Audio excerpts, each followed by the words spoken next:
नमस्कार, मैं हूं बालकृष्ण थरेजा। आप देख रहे हैं डेली लाइफ। आइए शुरुआत करते हैं आज के मुख्य समाचारों की। जिला मुख्यालय तथा आसपास के क्षेत्रों में श्रद्धापूर्वक मनाया गया गोपाष्टमी का पर्व। क्षेत्र की गौशालाओं में आयोजित किए गए विभिन्न कार्यक्रम। अखिल राजस्थान राज्य कर्मचारी संयुक्त महासंघ ने जिला कलेक्टर को सौंपा मुख्य सचिव के नाम का ज्ञापन। सरकार पर लगाया वायदा खिलाफी करने का आरोप। पूर्वांचल वासियों ने विधि विधान से उगते सूरज को दिया अर्घ्य। 4 दिनों से चल रहे डाला छठ पर्व का हुआ समापन। जंक्शन स्थित स्वरोजगार केंद्र में डिजाइनिंग टेक्निकल अपग्रेडेशन स्कीम योजना के तहत 30 कशीदाकारी हस्तशिल्पियों को वितरित किए गए उन्नत टूल किट। गांव मक्कासर के राजकीय विद्यालय में 91 विद्यार्थियों को किया गया साइकिलों का वितरण। और अब समाचार विस्तार से। जिला मुख्यालय तथा आसपास के क्षेत्रों में गोपाष्टमी का पर्व गुरुवार को श्रद्धापूर्वक मनाया गया। इस मौके पर क्षेत्र की गौशालाओं में विभिन्न कार्यक्रम आयोजित किए गए। जिला मुख्यालय के टाउन तथा जंक्शन क्षेत्र में गोपाष्टमी गुरुवार को उत्साह के साथ मनाई गई। इस उपलक्ष्य में क्षेत्र की गौशालाओं में कार्यक्रम आयोजित किए गए। इसी कड़ी में जंक्शन तथा टाउन में श्रद्धालुओं द्वारा गौ माता की पूजा कर, चुनरी उठाकर, चारा गुड़ खिलाकर शहर की सुख समृद्धि की कामना करते हुए गो पूजन किया गया। इस मौके पर श्रद्धालुओं ने जय गौ माता, जय गौ मैया, जय जय गौ माता आरती गाई। गो भक्तों ने गौ माता को पूजन सामग्री अर्पित कर तथा गुड़ घी रोटी का भोग लगाकर गाय के निमित्त दीपदान भी किया। जंक्शन में गौशाला अध्यक्ष इंद्र इसारिया द्वारा अतिथियों के साथ मिलकर पूजा अर्चना की गई। इसी प्रकार टाउन में अध्यक्ष मनोहर लाल बंसल तथा उनके अन्य पदाधिकारियों द्वारा गौ माता का पूजन किया गया। ऐसी मान्यता है कि गोपाष्टमी का पर्व भगवान श्री कृष्ण के नाम के साथ जुड़ा हुआ है। आज के दिन गाय की पूजा करने वालों को 33 कोटि के देवी देवताओं की पूजा का फल प्राप्त होता है। नवंबर 2021 वार बृहस्पतिवार आज गोपाष्टमी का पर्व है। श्री कृष्ण भगवान की गोपाष्टमी। इस दिन यशोदा मैया से गाय चारने के लिए गए थे, तो इन्होंने गौओं की सेवा का जो आज कृष्ण भगवान की कन्हैया की कृपा से जो संकल्प चल रहा है, उसी की ही देन है। आज गौओं का इतना लोगों के अंदर जोश हो रहा है कि दिनों दिन गौ माता के प्रति लोगों का रुझान बढ़ रहा है, जिससे गौ माता अब बहुत दिन दूर नहीं है जो गौ माता के लिए अब गलियों में और में सड़कों पे जो बेसहारा फिर रहे हैं, वो बेसहारा नहीं रहेगी। ये गौ माता की ही कृपा है कि लोगों को अब कृष्ण कन्हैया की अपार कृपा से इसकी सेवा शुरू हो गई है। आज गौशाला के अंदर गायत्री हवन यज्ञ हुआ। गायत्री हवन यज्ञ 7 दिनों से लगातार चल रहा है और गौशाला में सप्ताह भी चल रही है भागवत, जिसमें हमारे विज्ञानानंद जी महाराज कनखल हरिद्वार से आए हुए हैं, वो भागवत कर रहे हैं। और 15 तारीख को गौशाला के अंदर पूर्ण आहुति और भंडारा है, जिसमें आप सभी लोगों को आमंत्रित है। आज गोपाष्टमी का महापर्व है। इसमें गौ माता की पूजा अर्चना की जाती है। आज पाठक गौशाला में इस उपलक्ष्य पर हवन यज्ञ किया गया, गौ माता की पूजा की गई। वह इसके बाद भगवान को भोग लगाकर इसको समापन किया। यहाँ पर बीमार गौवंश की सेवा की जाती है। 40 से 50 किलोमीटर तक जो भी गौवंश बीमार होता है, एक्सीडेंटल होता है, उसको एम्बुलेंस द्वारा यहाँ पे लेके आते हैं। डॉक्टरों द्वारा उसका उचित उपचार किया जाता है। आज श्री गौशाला सेवा समिति में गौ पूजन का आयोजन किया गया और हमारे यहाँ गौ पूजन का विशेष हिंदू समाज में आज का दिन महत्वपूर्ण माना गया है। तो इसलिए हम जोर शोर से बनाते हैं। हर गांव वासियों को हम तो ये कहते हैं कि जहाँ जहाँ गौ की पूजा करें, उससे देश का भला होगा। अपना तो भला है ही, पर देश का ही भला होगा। आज जो हवोर रोड पे जो गौशाला है, श्री गौशाला सेवा समिति द्वारा गोपाष्टमी का उत्सव रखा गया है, जिसका पूजन जो है सभापति द्वारा किया गया है। और उसके बाद जो सुंदरकांड का पाठ होगा और दीपमाला शाम को। अखिल राजस्थान राज्य कर्मचारी संयुक्त महासंघ ने आज राज्य के मुख्य सचिव के नाम का एक ज्ञापन जिला कलेक्टर को सौंपा। अखिल राजस्थान राज्य कर्मचारी संयुक्त महासंघ ने गुरुवार को मुख्य सचिव के नाम जिला कलेक्टर को ज्ञापन सौंपा। ज्ञापन में राज्य सरकार की कर्मचारियों के प्रति नकारात्मक विचारधारा, संवेदनहीनता एवं वायदा खिलाफी के विरोध में असहयोग आंदोलन का नोटिस दिया गया है। ज्ञापन में कहा गया है कि राज्य सरकार द्वारा राज्य कर्मचारियों के प्रति नकारात्मक विचारधारा, संवादहीनता व वायदा खिलाफी की जा रही है, जिससे प्रदेश के कर्मचारियों में राज्य सरकार के खिलाफ असंतोष लगातार बढ़ता जा रहा है। ज्ञापन के अनुसार राज्य सरकार व अखिल राजस्थान राज्य कर्मचारी संयुक्त महासंघ के मध्य हुई समझौते समझौतों की क्रियान्वयन नहीं होने के कारण राज्य कर्मचारी सरकार के विरोध में आंदोलन करने को विवश हो रहे हैं। कर्मचारी आंदोलन के कारण सरकार की जन कल्याणकारी योजनाओं पर प्रतिकूल प्रभाव पड़ना संभावित है। आंदोलन के दौरान आमजन को होने वाली तमाम असुविधाओं के लिए राज्य सरकार को जिम्मेदार ठहराया गया। ज्ञापन में बताया गया है कि आंदोलन की अगली कड़ी में 21 से 25 नवंबर तक महासंघ की प्रदेश कार्यकारिणी व संघर्ष समिति के पदाधिकारी जिला स्तर पर संघर्ष चेतना सभा करेंगे। इसी प्रकार 26 नवंबर को जयपुर में प्रदेश संघर्ष समिति द्वारा संवाददाता सम्मेलन, 29 नवंबर को समस्त कर्मचारी राजकीय व्हाट्सएप ग्रुप से लेफ्ट करेंगे। 29 व 30 नवंबर को ही प्रशासन, गाँव व शहरों के संग शिविरों में काली पट्टी बांधकर विरोध प्रदर्शित किया जाएगा। इसी प्रकार 1 दिसंबर को शिविरों का बहिष्कार व कलमबद्ध व असहयोग तथा 3 दिसंबर को उपखंड कार्यालयों पर धरना व प्रदर्शन किया जाएगा। ज्ञापन देने वालों में जिलाध्यक्ष चंद्रभान जियाणी, तरसेम बिराड़, सज्जन बेनीवाल, भरत सिंह, आदराम मटोरिया, राजेश शर्मा, विमला भांबू, कमलकांत, बालकृष्ण, हरि भगवान तिवारी सहित अन्य कर्मचारी मौजूद रहे। अखिल राजस्थान राज्य कर्मचारी संयुक्त महासंघ के प्रांतीय नेतृत्व के आह्वान पर आज सुकमा जिला कलेक्टर महोदय के माध्यम से मुख्य सचिव राजस्थान सरकार के नाम ज्ञापन प्रदर्शित किया गया है, जिसमें कर्मचारी वर्ग की 15 सूत्रीय दिया गया है कि हमारी मांगों का समाधान करें। मुख्य मांगे हैं, सबसे पहले तो है हमारी पुरानी पेंशन बहाल की जाए, नई पेंशन व्यवस्था है उसको खत्म किया जाए। जो संविदा पर कर्मचारी नियुक्त किए जाते हैं उनको स्थायी कर्मचारी बनाया जाए और वेतन विसंगतियाँ दूर की जाए। छठे वेतन आयोग, 7वें वेतन आयोग में जो विसंगतियाँ पैदा हुई है उनका निराकरण करवाया जाए। इस तरह से हमारी काफ़ी मांगी है, सभी संगठनों की मांगी है। अगर सरकार उनको मानती है और उन पर ध्यान देती है तो ठीक है, अन्यथा हमारा संघ का कार्यक्रम है 1 दिसंबर से प्रशासन गाँव के संघ और प्रशासन शहरों के संघ का बहिष्कार है। राज्य कर्मचारी संयुक्त महासंघ की तरफ से कलेक्टर साहब को जिला शाखा की तरफ से ज्ञापन दिया गया है, जिसमें हमारी राज्य सरकार द्वारा जो पूर्व में हुए समझौते लागू नहीं करने के विरोध में और हमारी जो नई मांगे हैं वो उन पे कोई किसी भी तरह की सुनवाई नहीं हो रही है। बार बार कर्मचारियों की समस्या के समाधान हेतु कमेटियों का गठन किया जा रहा है। उन कमेटियों का हम बार बार विरोध कर चुके हैं। हमारा कहने का मतलब ये है कि हमारी जो जिनाइन मांगे हैं उनको समय पर मांगना जाए और पंचायत राज से कुछ डिपार्टमेंट्स की मांगों को गवर्नमेंट ने मान के उन पे भी अभी तक उनके ऑर्डर जारी नहीं हुए हैं। तो हम चाहते हैं कि वो आदेश जल्द से जल्द जारी हों और कर्मचारियों के जो 18 माह का डीए जो बकाया पड़ा है वो भी हमें दिया जाए। इस तरह से हमारा एक डेट वाइज प्रोग्राम बना है। आज हमें हर जिला शाखा से प्रदेश कार्यकारिणी के आह्वान पर हर जिला शाखा से माननीय कलेक्टर साहब के माध्यम से मुख्य सचिव को हम ज्ञापन भेज रहे हैं। इसके बाद 2-3 दिनों के और का हमारा प्रोग्राम है। 21/11 से 25/11 तक महासंघ प्रदेश कार्यकारिणी की सदस्य है वो जिला शाखाओं में जाकर के और अपने उनके लिए एक आंदोलन के लिए जागरूकता पैदा करेंगे। 29/11-21 से 30/11-21 प्रशासन गांवों के संग जो अभियान है उसमें मूल रूप से हम जो काम कर रहे हैं, कृषि पर्यवेक्षक हैं, पटवारी हैं, पंचायत राज से हैं, सभी संघों के जो कर्मचारी अधिकारी जो काम कर रहे हैं हम उनका भी विरोध करेंगे।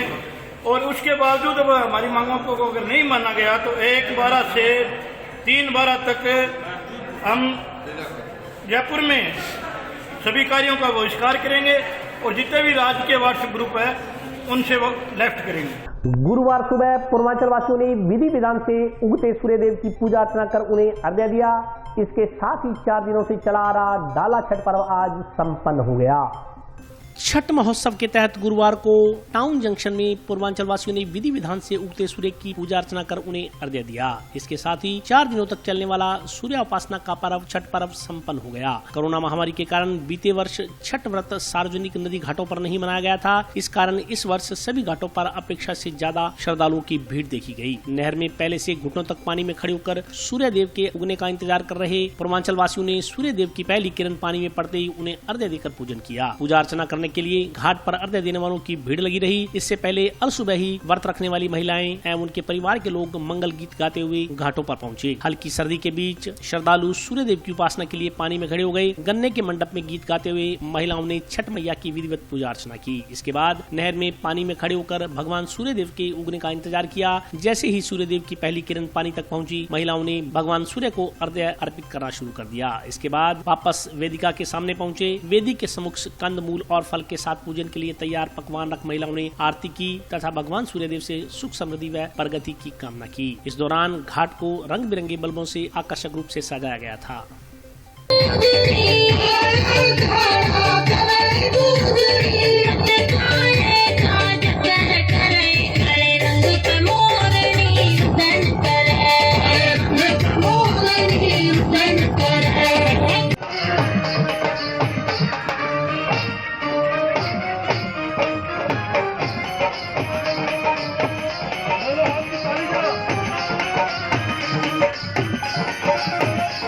तक व्रत हम लोग 3 दिन की व्रत रखते हैं, बिना पानी के उपास रखते हैं। बहुत कठिन व्रत है ये व्रत। सूर्य देव के हम लोग व्रत करते हैं। उगते हुए सूरज के भी देते हैं, डूबते हुए सूरज के भी अर्घ देते हैं। पार्वती मेरे होना चाहिए। मेरे बच्चे हैं, बहू है, बेटी है, दामाद है, कोई सुहागवती होना चाहिए। और छोटी महारानी करते मैं परमात्मा करते हैं। छोटी महारानी मेरे बच्चे के जो कामना है वो पूरा करो।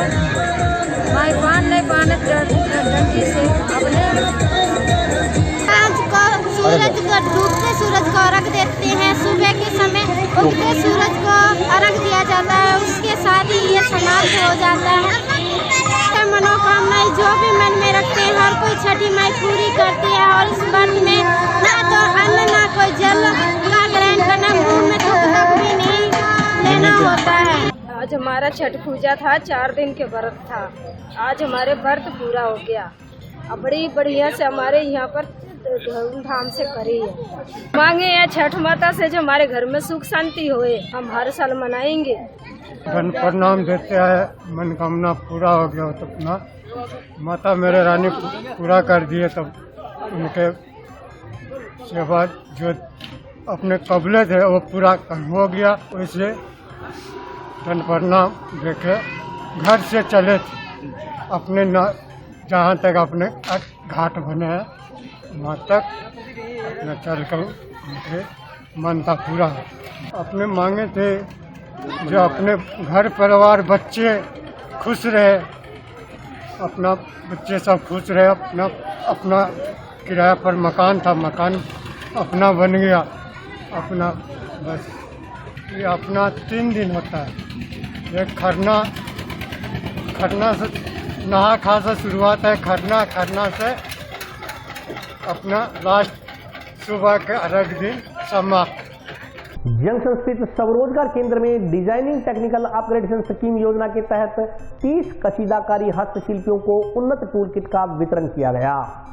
उत्तर राजस्थान हैंडीक्राफ्ट एसोसिएशन के तत्वाधान में गुरुवार को जिला मुख्यालय पर आयोजित कार्यक्रम में भारत सरकार के वस्त्र मंत्रालय की ओर से डिजाइनिंग टेक्निकल अपग्रेडेशन स्कीम योजना के तहत 30 कशीदाकारी हस्तशिल्पियों को उन्नत टूल किट का वितरण किया गया। कार्यक्रम में कार्यालय विकास आयुक्त हस्तशिल्प की तरफ से चलाई जा रही योजनाओं की जानकारी कशीदाकारी के शिल्पकारों को दी गई। इसके साथ ही नए जुड़ने वाले शिल्पकारों से आवेदन भरवाए गए, उनके पहचान पत्र के प्रथम पत्र भरवाए गए। कार्यक्रम में मौजूद बैंक अधिकारियों की ओर से मुद्रा लोन की सुविधा उपलब्ध करवाई गई। पूर्व में पहचान कार्ड वाले शिल्पकारों को निःशुल्क टूल किट का वितरण किया गया। इस दौरान महिला हस्तशिल्पियों को हस्तशिल्प से जुड़ी सरकारी योजनाओं बारे विस्तार पूर्वक जानकारी दी गई। इसके अतिरिक्त हस्तशिल्पियों को बताया गया कि वह किस प्रकार समय की ओर से निर्मित वस्तुओं को एग्जीबिशन और मेलों के माध्यम से बिक्री कर सकते हैं। कार्यालय विकास आयुक्त वस्त्र मंत्रालय भारत सरकार के हस्तशिल्प सेवा केंद्र जोधपुर के सहायक निदेशक किरण VN ने शिल्पकारों को विकास आयुक्त कार्यालय हस्तशिल्प की तरफ से मार्केटिंग सुविधा उपलब्ध करवाने के लिए आश्वस्त किया। उन्होंने बताया कि वर्तमान में जोधपुर में रावण के चबूतरे में मेला चल रहा है। पहचान पत्र वाले शिल्पकार विकास आयुक्त हस्तशिल्प की तरफ से लगाए जाने वाले इस मेले में निःशुल्क स्टॉल लगा सकते हैं। इसके लिए हनुमानगढ़ से जोधपुर तक आने जाने का किराया, दैनिक भत्ता सहित अन्य सुविधाएं सरकार की तरफ से उपलब्ध करवाई जाएंगी। वहीं राजस्थान हैंडीक्राफ्ट एसोसिएशन अध्यक्ष हीरालाल जागीर ने बताया कि हस्तशिल्प के लिए विकास आयुक्त का कार्यालय राष्ट्रीय एजेंसी है जो भारतीय हस्तशिल्प के विकास, संवर्धन और निर्यात के लिए काम करता है। यह एजेंसी भारत सरकार के वस्त्र मंत्रालय के प्रशासनिक नियंत्रण में आती है। दूसरी बार इस तरह का कार्यक्रम हनुमानगढ़ में हो रहा है। उन्होंने बताया कि कार्यक्रम में नए शिल्पकारों को योजनाओं योजनाओं के बारे में जानकारी दी गई। साथ ही कशीदाकारी के पुराने शिल्पकारों को टूल वितरण किया गया। उन्होंने कहा कि इस प्रकार के कार्यक्रमों से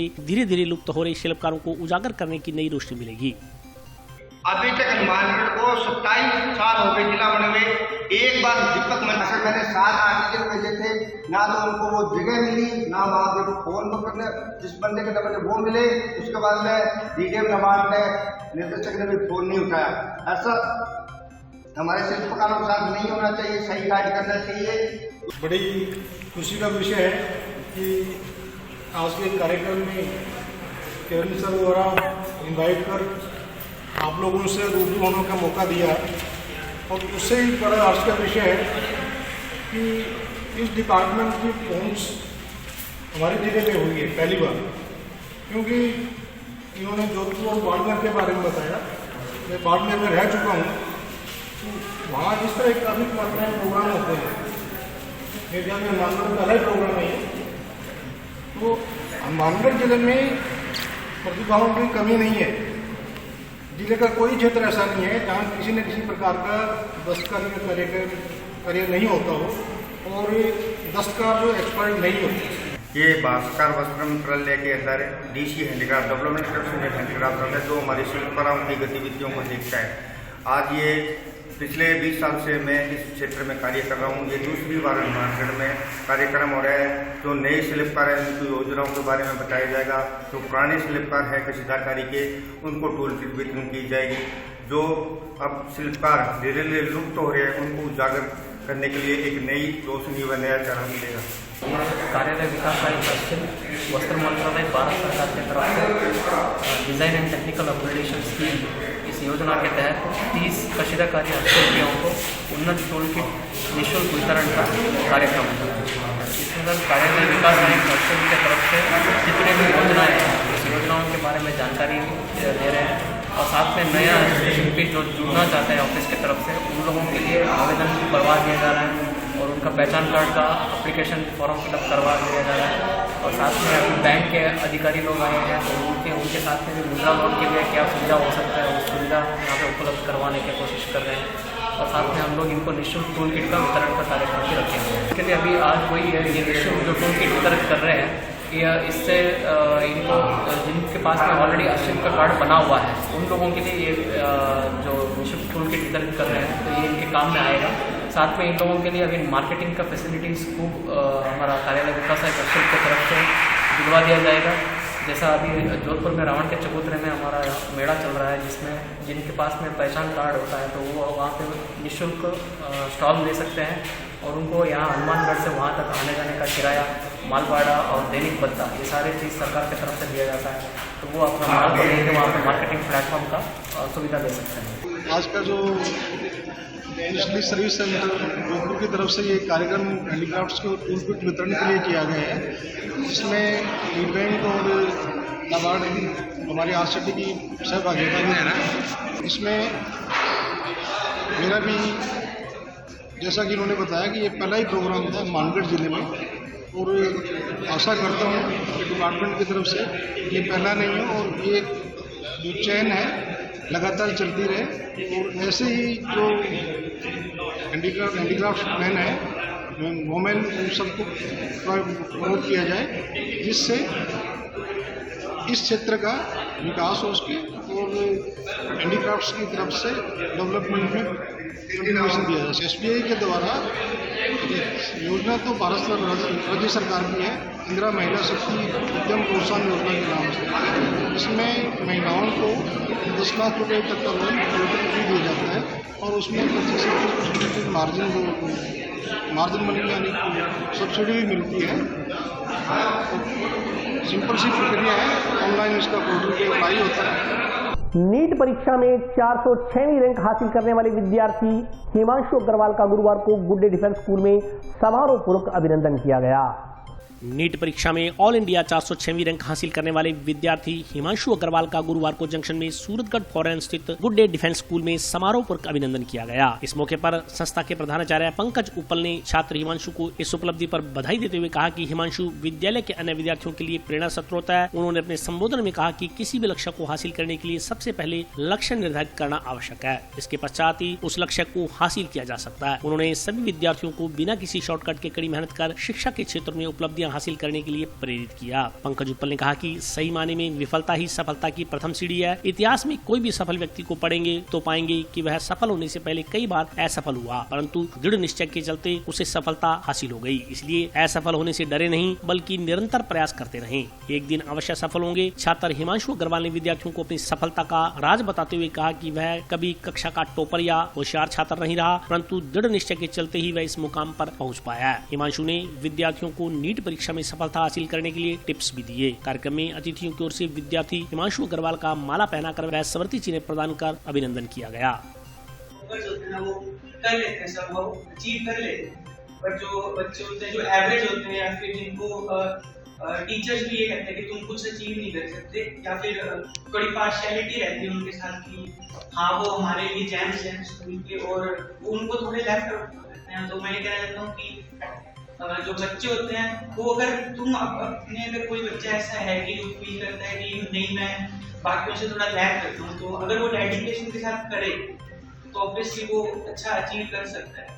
और कॉम्पिटिटिव एग्जाम में मैंने ये देखा है कि जो ये मायने नहीं करता कि आप 11th-12th के टॉपर हो या एवरेज हो, और वहाँ पे बिल्कुल अलग स्पेक्ट्रम में पढ़ते हैं अपने, क्योंकि डेडिकेशन लेवल भी बहुत मैटर करता है और आपके जो मतलब इंटरेस्ट होता है ना वो बहुत ज़्यादा करता है। सो मेरी नीट में AIR 406 आई है, जिसके लिए मैं सबसे पहले तो अपनी फैमिली को और अपने टीचर्स और फ्रेंड को क्रेडिट देना चाहूँगा कि उन्होंने ट्रस्ट किया मेरे पे कि हाँ मैं कुछ आगे अच्छा कर सकता हूँ, और लाइक मुझे सपोर्ट किया।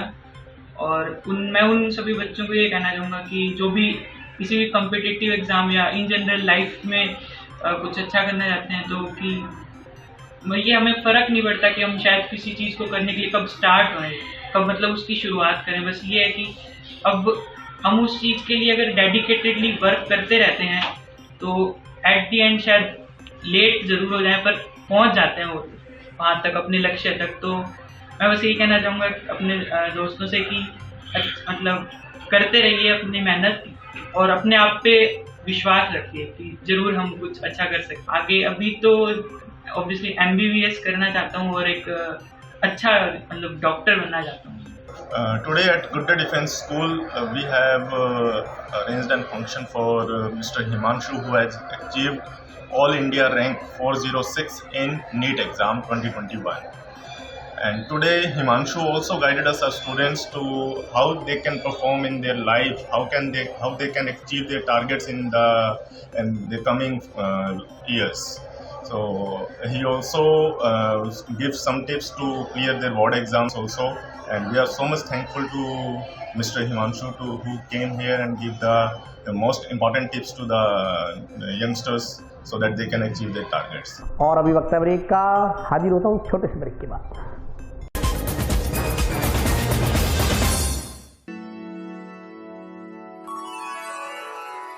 यूं तो कई बार मुझे हंसते देखा है, पर ये हंसी कुछ और है। ये गहना मुझ पर जचता है, पर ये महज एक गहना नहीं। ये रूपरेखा है मेरे मन की, हंसती खिलखिलाती लहरों की,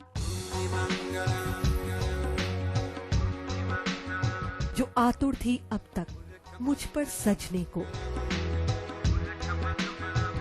इसलिए ये गहना ही मेरा सच्चा श्रृंगार है, श्रृंगार है, श्रृंगार है।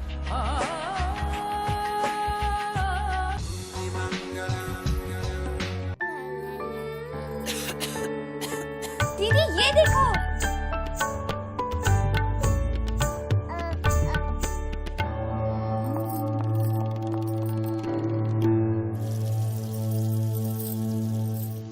नोवेल कोरोना वायरस बीमारी को फैलने से रोका जा सकता है। खांसी और छींक के बाद और बच्चे को छूने से पहले अपने हाथों को साबुन से धोकर इसे फैलने से रोक सकते हैं। वो डॉक्टर साहब हैं? भाई साहब खांसी और बुखार था, सोचा चेक करवा लूं।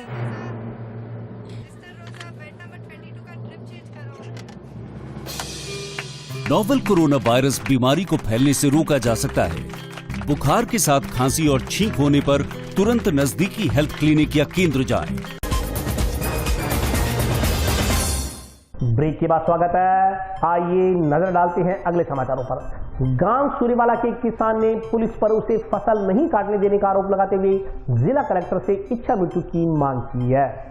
गुरुवार को सिमरजीत सिंह नामक काश्तकार ने प्रधानमंत्री के नाम का ज्ञापन जिला कलेक्टर को सौंपा। ज्ञापन में काश्तकार सिमरजीत सिंह ने उसके द्वारा बोई गई फसल को काटने देने की इजाजत देने या इच्छा मृत्यु देने की मांग की गई है। ज्ञापन में कहा गया है कि वह गांव सूरेवाले का निवासी है तथा उसकी फसल पककर तैयार है। उन्होंने कहा कि उसके पुत्र पर एक मुकदमा चल रहा है जिसमें टाउन पुलिस उन्हें बार बार परेशान कर रही है। पुलिस उसके पुत्र की गिरफ्तारी के लिए सिमरजीत सिंह के परिवार के सदस्यों को कई बार थाने में लेकर गई। वह बिना किसी लिखा पढ़ी अथवा गिरफ्तारी के असंवैधानिक तरीके से एवं स्वच्छंद रवैये को प्रदर्शित करते हुए उन्हें थाने में बैठाए रखा। सिमरजीत सिंह ने आरोप लगाया कि उसके पुत्र का एफआईआर में नाम अंकित नहीं है, वह ना ही ऐसे कोई तथ्य एफआईआर में अंकित है। फिर भी पुलिस सिमरजीत सिंह के नाम से राजस्व रिकॉर्ड में दर्ज 15 बीघा व सिमरजीत सिंह की ठेका पर ली गई 12 बीघा जमीन में बीजी हुई फसल को काटने से मना कर रही है। उन्होंने कहा कि पुलिस उसे खेत में जाने से रोक रही है। उन्होंने कहा कि तमाम जमीन उसके नाम है, इसके बावजूद पुलिस उसको उसकी फसल नहीं काटने दे रही। उसने कहा कि वह एक गरीब है, ऐसा अनपढ़ व्यक्ति है। वर्तमान में टाउन पुलिस उसे परेशान करने में लगी हुई है। सिमरजीत सिंह ने चेतावनी दी कि अब अगर फसल या खेत का कोई नुकसान होता है तो इसकी संपूर्ण जिम्मेदारी पुलिस प्रशासन की होगी। थाना अधिकारी कहता मैं तेन ठेके वाली चो भी नहीं दाना चक्कन दूंगा तो तेरी घर दी चो भी नहीं चक्कन दूंगा फसल मेरी 18 बीघे ते 10-12 बीघे ठेके ते नहीं एक दाना नहीं आता चक्कन दिंदा। एक हफ्ता थाने के विच पहला रखा तो 5-6 दिन फिर रखा। परिवार मेरा मतलब खेरू कर दिता। नौ मेरी घरों चली गई है। ਹੁਣ मैं कल्ला ही हाँ घरे नहीं तो फिर अग ला के सड़ांगे झोने के नाल होर की करांगे। होर हुण इत्थे मिले हैं जी, हुण देखो की करदे। अभी जे मैनूं झोना ना कट्टण देणगे तो मैं आप अग ला के सड़ जूँ, झोना सड़ जूगा जी। इस होर कोई चारा ही नहीं जी। मांग ये जब एक प्रकरण हुआ था मामा और भांजा का मर्डर, हमें भी दुख है, मरने वाला बालक था लेकिन उनका पारिवारिक मैटर था। पारिवारिक मैटर के बाद में ये जो व्यक्ति थे सिमरजीत सिंह, इनकी अपनी भूमि और कुछ ठेकी की भूमि उस प्रकरण के अंदर वहाँ पुलिस बैठी अनऑथोराइज्ड और पुलिस और प्रशासन एक पॉलिटिकल एजेंट का काम कर रहे हैं। बीजेपी की सरकार आती है तो बीजेपी का टेलीफोन, कांग्रेस की आती है तो कांग्रेस का टेलीफोन। उचित जबकि प्रशासन व्यवस्था होनी चाहिए उचित। तो इसका जोना तैयार खड़ा है 28 बीघा के अंदर, उसको नहीं काटने देने के लिए पुलिस अनाधिकृत रूप से खेत में बैठी है, घुसने नहीं दे रही। हमारा आग्रह ये है भी फसल खराब होने वाली चीज़ है।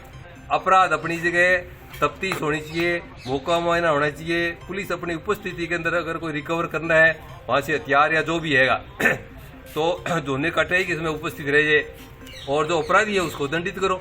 जोने का और सिमरजीत का उसके साथ कोई संपर्क नहीं है, इसका दूर दूर का ही रिश्ता नहीं है। मर्डर से सिमरजीत का कोई लेना देना नहीं है। लेकिन जो व्यवस्था है ना उसके प्रति जो वर्तमान के अंदर कलेक्टर और एसपी और जयपुर तक और राजनेताओं की स्थिति अत्यधिक दयनीय, घृणित और निंदनीय। गांव मक्कासर के राजकीय विद्यालय में आज प्रदेश सरकार की शिक्षा को बढ़ावा देने की योजना के तहत विद्यार्थियों को साइकिलों का वितरण किया गया। गांव मक्कासर के राजकीय उच्च माध्यमिक विद्यालय में छात्र छात्राओं को आज साइकिलों का वितरण किया गया। इस संदर्भ में जानकारी देते हुए विद्यालय की प्राचार्य विनोद कुमारी ने बताया कि लगभग 91 विद्यार्थियों को साइकिलें वितरित की गई। उन्होंने कहा कि राज्य सरकार की शिक्षा को बढ़ावा देने की नीति के तहत इन साइकिलों का वितरण किया गया। इन साइकिलों को प्राप्त कर विद्यार्थी प्रसन्नता का इजहार कर रहे हैं। उन्होंने कहा कि जो विद्यार्थी दूर दराज के क्षेत्र से स्कूल में शिक्षा अर्जित करने आते थे और उन्हें आने में परेशानियां पैदा हो रही थी, ऐसे विद्यार्थियों को साइकिलें मिलने से काफी लाभ पहुंचेगा। उन्होंने कहा कि ऐसे विद्यार्थी अब शिक्षा में और ज्यादा रुचि लेकर नियमित रूप से विद्यालय में अध्ययन के लिए आ सकेंगे।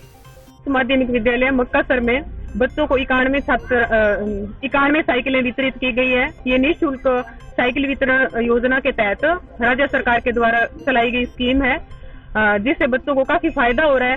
कई बच्चे जो बिल्कुल ही आना ही नहीं चाहते थे क्योंकि उनका काफी दूर पड़ता था घर, तो उन बच्चों को काफी सहयोग मिला है इससे। बच्चे रेगुलर हुए हैं इससे और प्लस इसका एक फायदा ये भी मिला है कि बच्चे अब स्कूल में टिकने लगे हैं, मतलब उनका मन भी करता है आने का, तंग नहीं होना पड़ता बच्चे को। तो इसलिए मैं राज्य सरकार को मेरी तरफ से बहुत बहुत धन्यवाद। टाउन स्थित गौशाला प्रांगण में चल रही संगीतमय भागवत कथा के चौथे दिन गुरुवार को कथावाचक ने कृष्ण अवतार की वृतांत का वर्णन किया। टाउन स्थित गौशाला प्रांगण में चल रही श्रीमद् भागवत कथा के चौथे दिन भगवान कृष्ण के अवतार का वर्णन किया गया। कथावाचक महामंडलेश्वर विज्ञानानंद सरस्वती ने भगवान कृष्ण के अवतार का विस्तार से वर्णन किया। कथावाचक ने संगीतमय कथा के जरिए भगवान कृष्ण के अवतार का वर्णन करते हुए भगवान कृष्ण के आदर्श मूल्यों को अपने जीवन में आत्मसात करने का आह्वान किया। इस मौके पर संगीतमय कथा सुनकर श्रद्धालु झूम उठे।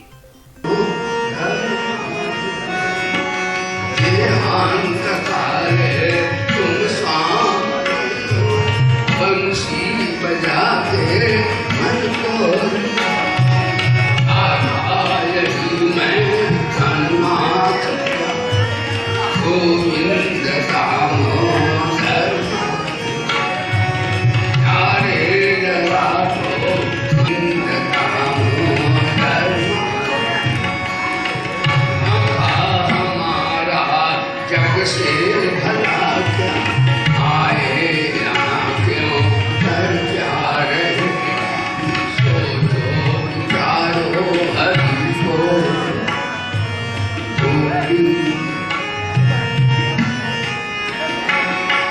सच्चे सखा है हरि हमारे माता काशी